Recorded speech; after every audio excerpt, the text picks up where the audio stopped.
My name's Ken Woods and welcome to Annabelle and my little property here in Woodside. This is a little block of 65 acres, whatever that is in hectares. We're on the east side of the Mount Lofty Ranges. We're in about 700mm rainfall. This block is undulating, but it's in the sort of 500 to 530 metre elevation range. This country around here has been grazing land since probably late 1840s. In the past it would have been used for grazing various livestock. It's also used for cutting wattle bark. The soil here is pretty typical of a lot of the areas around here. It's sandy loam, some history of mineral fertilisers been used on it, but essentially this has been grazing country for most of its life. In terms of what we do here, we run steers and breeding sheep. Annabelle has a magnificent property in western New South Wales called Morna. Very historic property, and probably about 25 or 30 years ago she noticed things weren't going so well. So she studied various learned people around the world, Alan Savory in Africa and various people in the United States, and came back and started doing different things. Rotating stock, smaller paddocks, different watering points. Anyway, we had a life-changing event with Annabelle 5 or 6 years ago, and she's now down here permanently with me. So we've moved from renovating 65,000 acres to renovating 65. Principles are the same.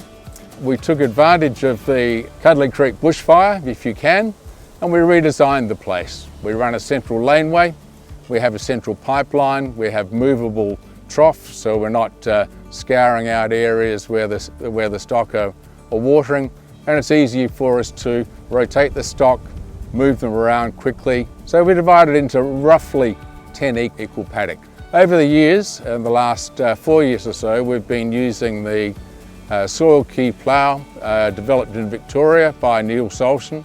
I think it's a brilliant product. A couple of times we've used it arguably at the wrong time of the year. Too cold and wet at other times.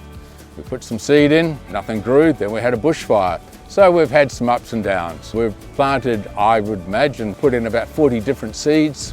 What we're trying to do is really to extend the season. With the variability of climate at the moment, we would like to extend the season.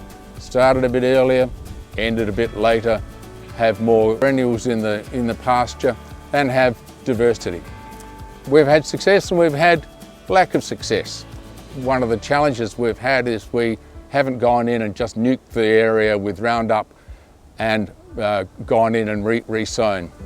So we're doing it, in some ways we're doing it the hard way. I think the soft option would be to make it all brown, plant it again, and away we go.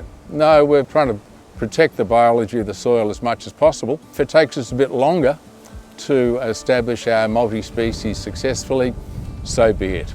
We're certainly learning a lot. We've got an opportunity through the Regenerative Farm Network, which has been established here courtesy of the Landscape Board, to share ideas with other like-minded individuals around here who have bigger or smaller properties. We all have common interests of making the properties we have better, regenerating, or whatever the term may be. One of the main tools I use is Commodore Garden observation. I've got penetrometers and I've got refractometers and bits and pieces of technical equipment, but a walk around the paddock and seeing what the stock is eating, kicking the dirt, digging a hole every now and again is a very good way to see what's going on. We're seeing positive changes, but this is very much a work in progress. To renovate this block isn't going to be done in my lifetime, but we hope that Annabelle and I start the process and it's continued. Some of the measures we're trying to get are improve the level of soil carbon. Now, I know it's expensive and difficult to measure soil carbon, and every second soil scientist you speak to has a different idea on how to measure it. I come from an irrigation background, and one of the feels I have is when you dig a bit of dirt and you hold it in your hand, you got a pretty good idea if you're dealing with beach sand or something which is going to grow any crop in the world. So I know the direction we're going. I have the rough parameters to indicate to me if the soil carbon is improving or isn't improving. But some of the things we're trying to do for that, we're trying to maintain full cover throughout the year. Not always easy, but that's what we aim for, and we do that by grazing pressure, increasing, decreasing the numbers of stock, using the soil key plough. We have ameliorated the pH of the soil using Calcipril a couple of times, and that again takes time. It's a pathway, and we get soil tests done every couple of years just to see the direction in which we're going. It's a privilege to have a patch of land that we can hopefully make better and leave better for the future. I bring the shovel out every now and again and have a bit of a dig. I come from the irrigation background. I've seen a lot of soil around the world, and so this to me is one of the ways in which I can have an idea of what's going on in the soil. I did this many years ago at uni, and you can get a pretty good idea of soil by looking at it, feeling it, having a smell. Good soil smells good. People might think that sounds funny, but it really does feel good and smell. You can tell this is a sandy loam. It's reasonably dark. It is fairly moist. What we're trying to do is increase the biological activity in the soil to make this soil even healthier. If we're looking after the soil, then we know the soil is going to look after the plants that are growing, hence the plants will then look after the cattle and the sheep. So it all begins with the soil. It's out of sight, but it's very much in mind. We were very lucky a few weeks ago to have a seminar with Dr. Christine Jones, who I think is one of the most outstanding soil scientists in the world, and she has some quite radical ideas for some people, but I think she comes from a great CSIRO background. And so we heard Christine speak in the morning, and then came out here, and Christine had a look at what we'd been doing.